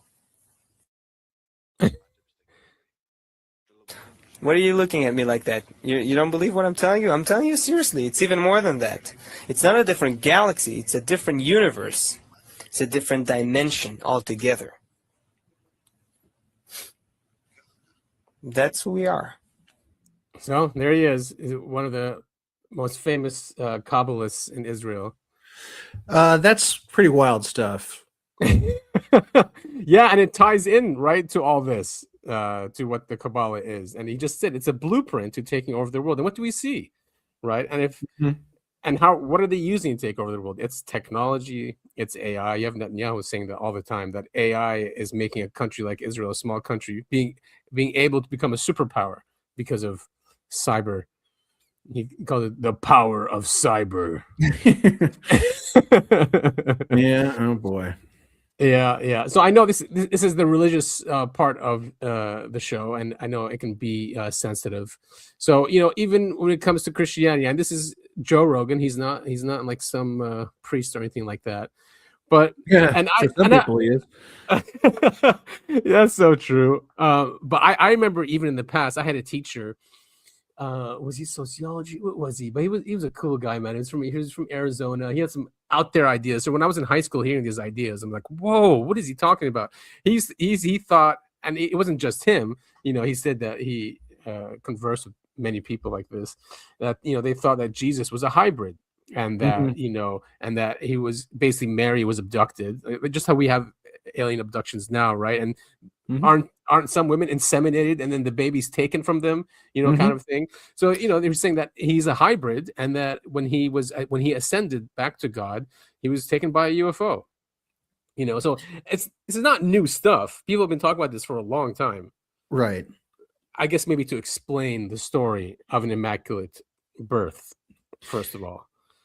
Right. Yeah. I mean, I don't want to dive too much into my beliefs and religion in general, but I remember I was dating a girl who was very liberal when I was in college, and she was made fun of Christianity because Mary pulled the biggest grift on all of mankind by claiming, but in the Bible, Joseph was also visited by angels. Yes. And so, I'd like to think any man from any time period, something really significant would have to happen for him to believe that his wife immaculately conceived.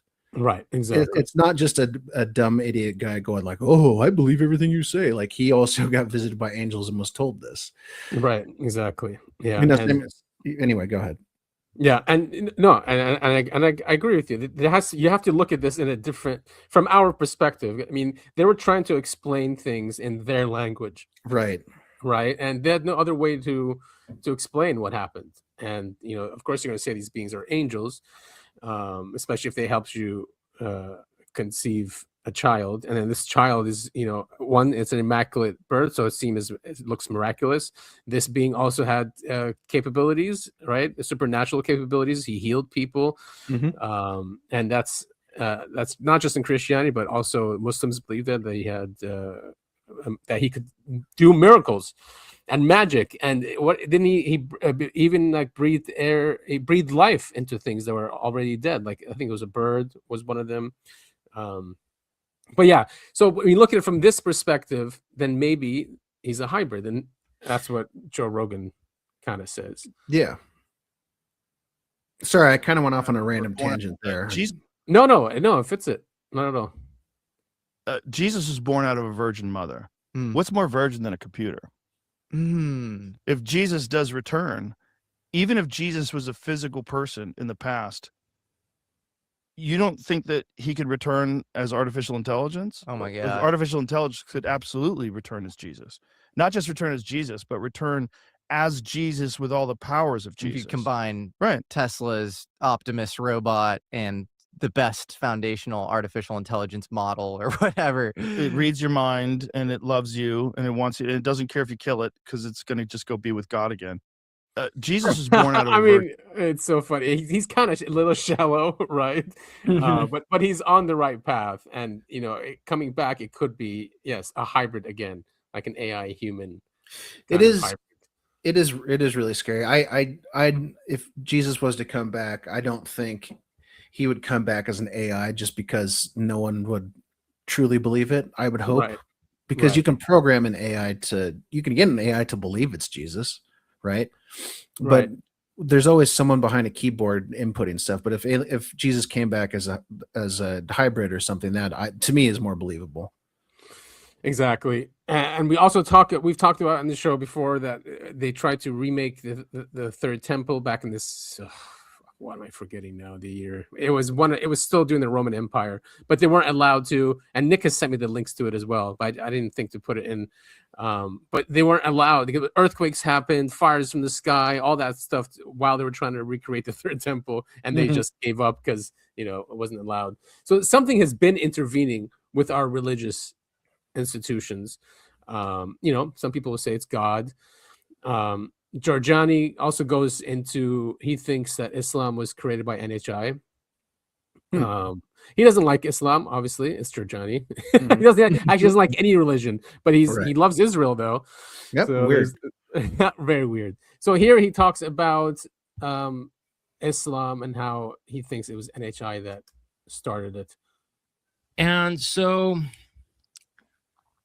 the most important thing is in the Quran, multiple times, Allah says, remember, the Quran is not written by Muhammad.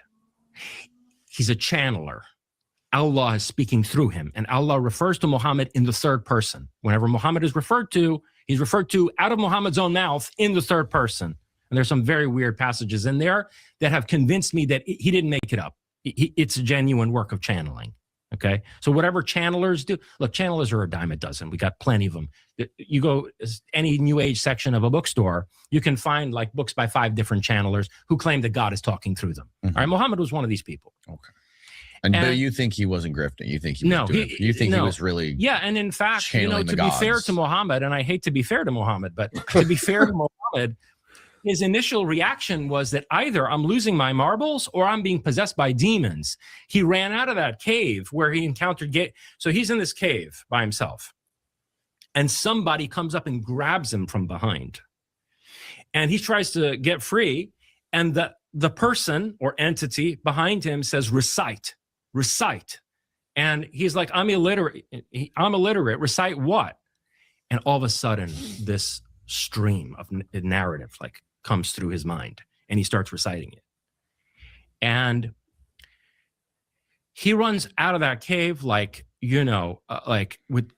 the bejesus scared out of him. And by the way, on the way out of that, scampering down the hillside out of that cave, he sees a UFO, and he hears the same voice that told him to recite. He hears it coming from out of the UFO, and he turns his head. He's like, what am I really seeing this? And the thing follows him across. This is in the Quran.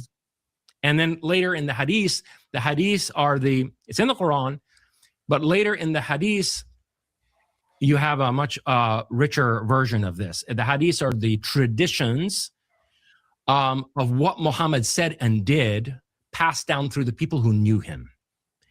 And so anyway, he gets home to his wife and he says, listen, I'm either losing my fucking marbles or demons are trying to possess me.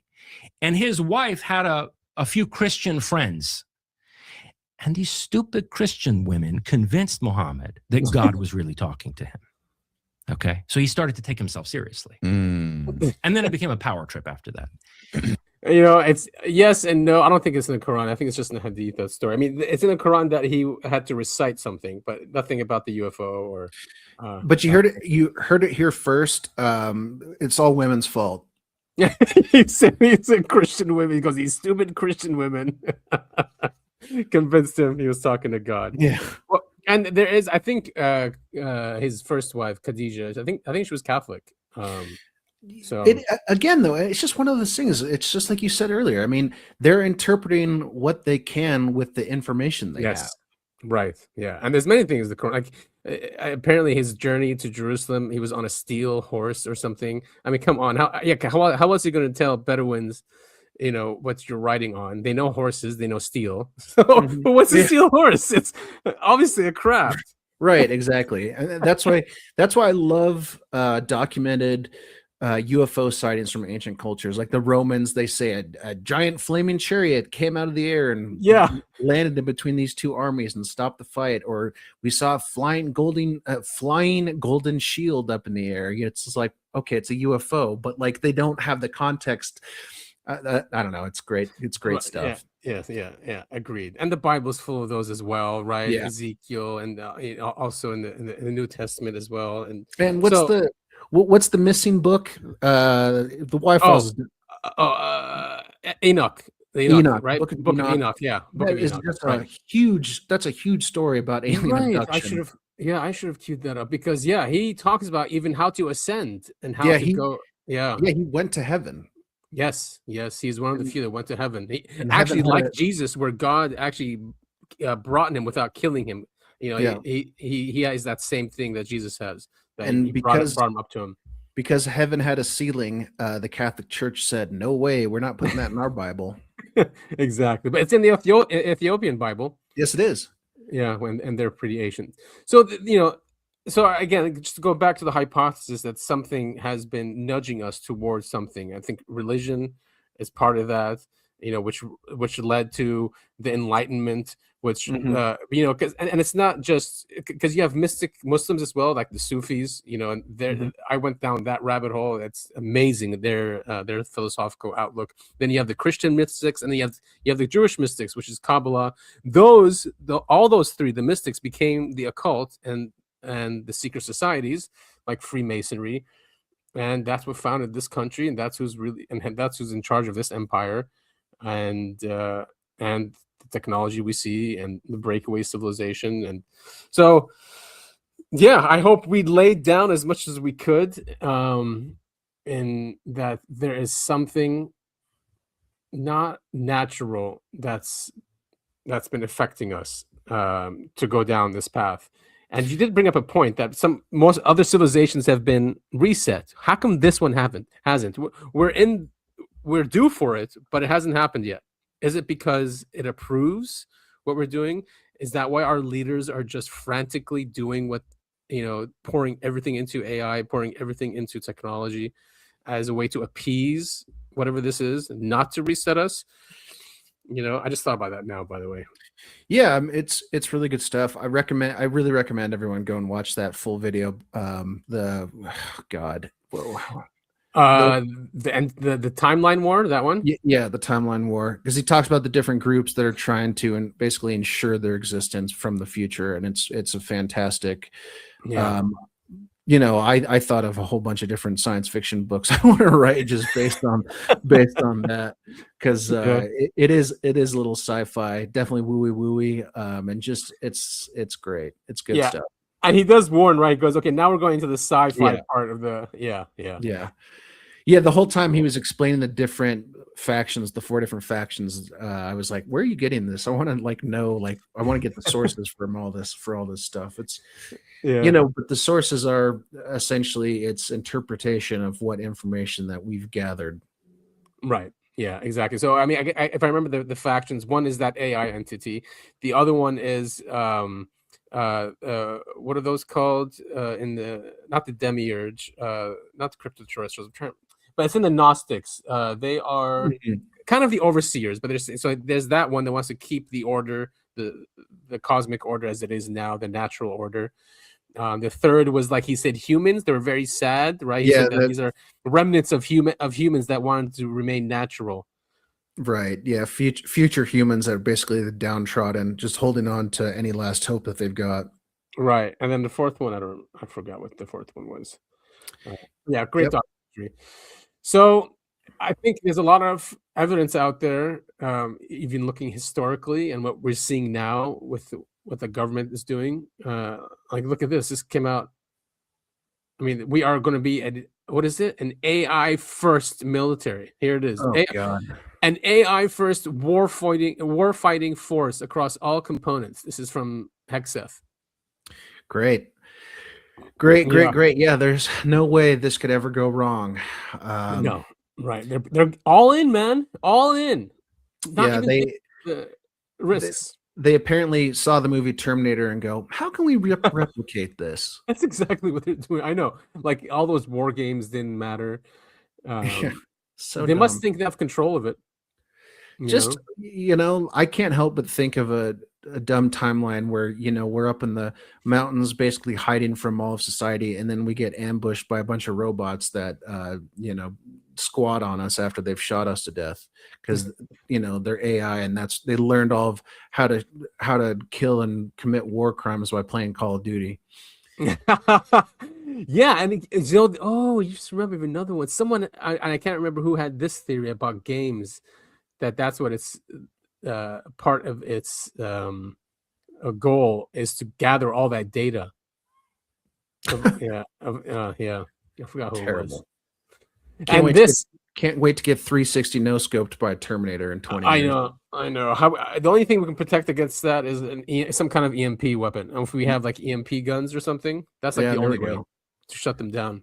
Well, in the way our government works, someone will develop a really effective EMP gun, and then that person will be killed, and their technology will be put on a shelf in Area 51. Right. And kind of the behavior of our government and our leaders, and it's like they are working for some other entity. Like, why is it being kept secret, but the development still continues in secret? The money is secret. It can't be just, we have other nations we need to beat. And I mean, we're so far ahead of them anyway. Most of them are owned by the people that own this country. So, right. It's bizarre. Yeah. And, go ask the people in Minnesota if they really believe Trump is doing America first. Right. Yeah, exactly. Well, here's a final clip. This is from the WEF, World Economic Forum. It was happening all last week. Terrifying stuff there. They've dropped climate change for AI also. Yeah, there's a lot of ridiculous things that came out of the WEF this past week. Yeah, and this is the CEO of Nokia, who don't make phones anymore, but they make wireless networks and systems. So here's him talking about 6G. About 6G earlier, which is around 2030. I would say that by then, definitely the smartphone as we know it today will not anymore be the usual kind of the most common interface. Wow. Many of these things will be built directly into our bodies. Yeah. About 6G earlier. Directly into our bodies. Yeah. I mean, it's the natural progression, right? People, I'm too lazy to hold a cell phone. Why would I want to watch a video on my phone when I can just pull it up in my eyeball and just watch a little picture in the corner of my vision? Yeah, it's dangerous because if he's talking about 6G in the body, that means people are going to be connected to a network, and we're just a node in that network. And no matter what they tell you, they're going to put a kill switch in there just in case, Right, of course. Yeah. The Congress just passed that kill switch for cars, that they can turn off your car if they think you're not driving correctly, or you might be under the influence, or whatever it is. They're going to have this system in your cars, which is a judge prosecutor, and executioner. Is that what it's called? Judge, jury, and executioner. An executioner. Yeah. Yeah. Maybe you said something bad about the president or exactly some country's government, and all of a sudden, you can't clock into work, you can't access your bank accounts, your car won't start, and you can't buy stuff at the grocery store. And imagine like during COVID, if someone is not vaccinated, oh, sorry, man, you can't drive, or you're saying something that's anti the COVID agenda. Oh, sorry, you can't go to that interview. Like, like Malone, who went on Joe Rogan, they could have just turned off his car and he can't get there. You know what I mean? Yeah. So it's very dangerous, very scary. We're really entering a just dystopian world, a tyrannical police state. Yeah, it's terrifying. It is terrifying. But that concludes our episode on that. I do want to share a video you sent us. Yes.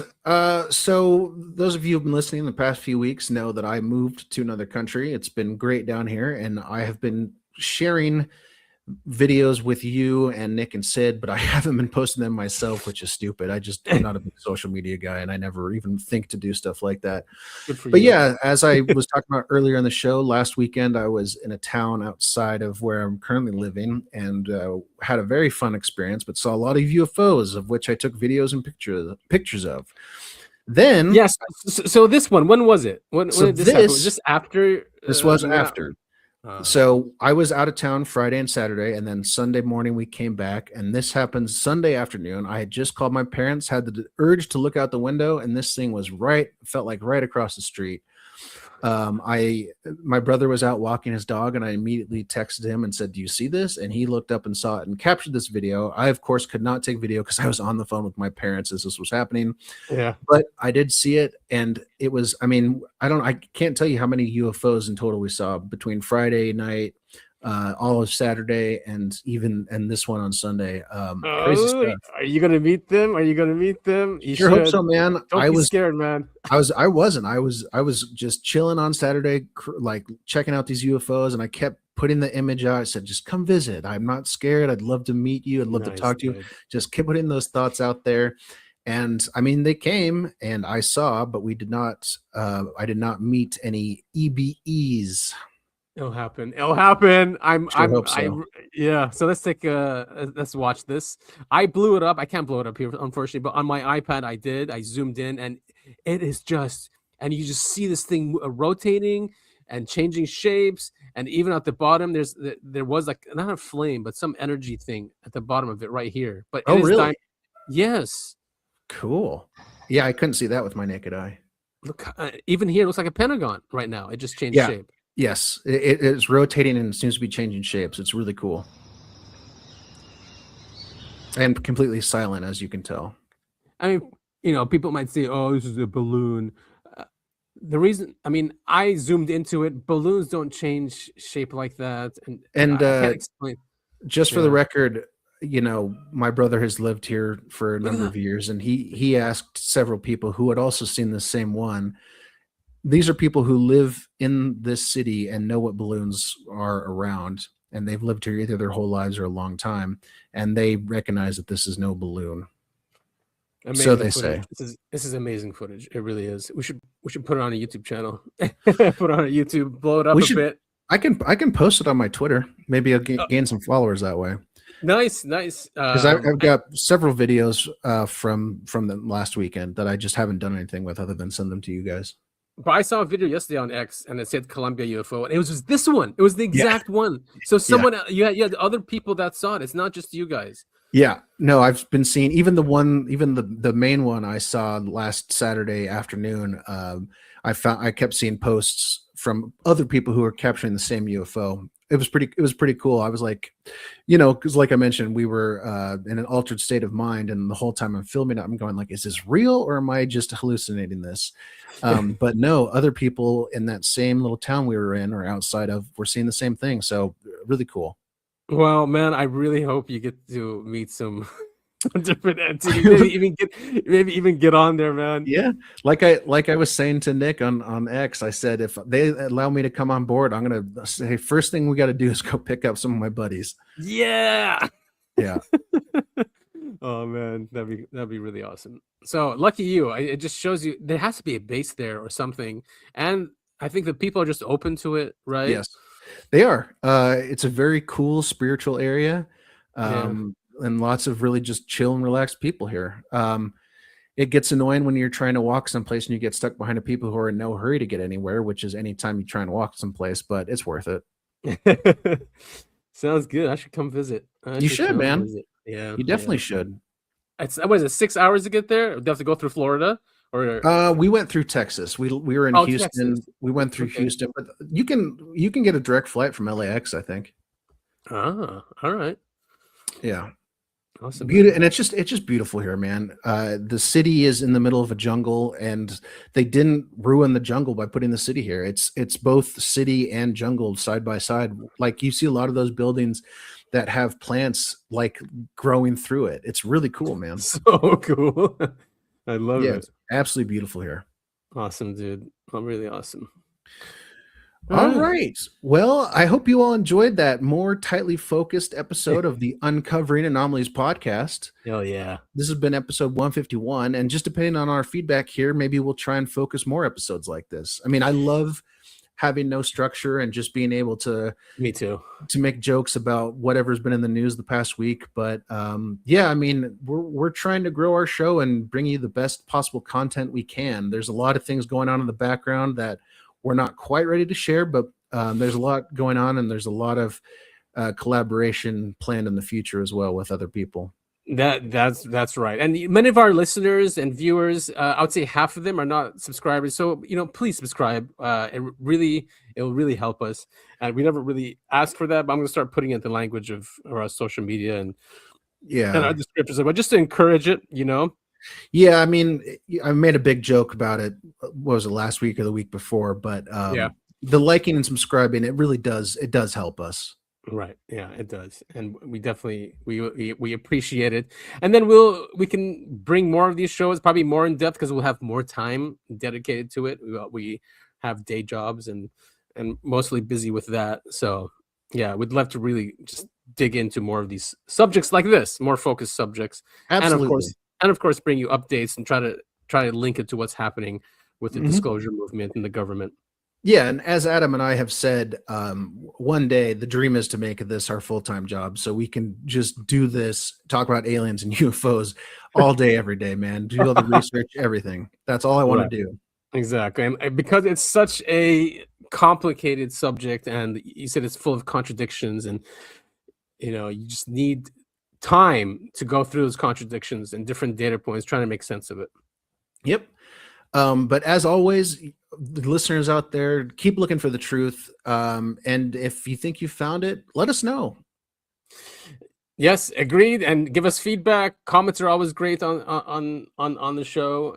We might do a Patreon. I was thinking, if there's some paid tiers that maybe we have some guests that can come on there are on a specific tier. They want to come in and talk about their perspectives, their point of views, because we do. Yeah.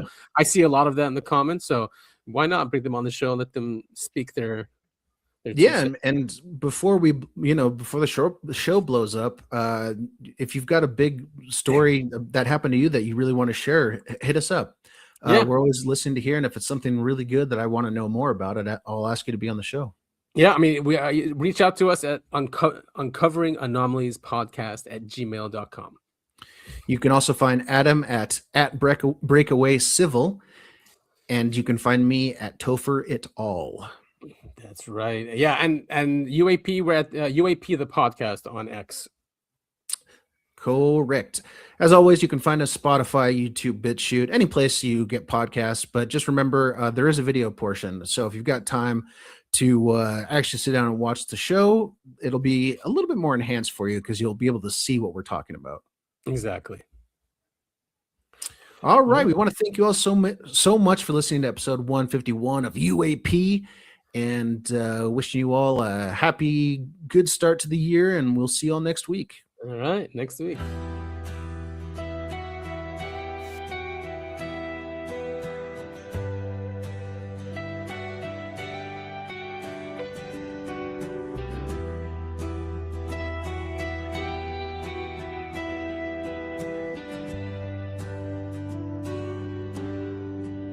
And no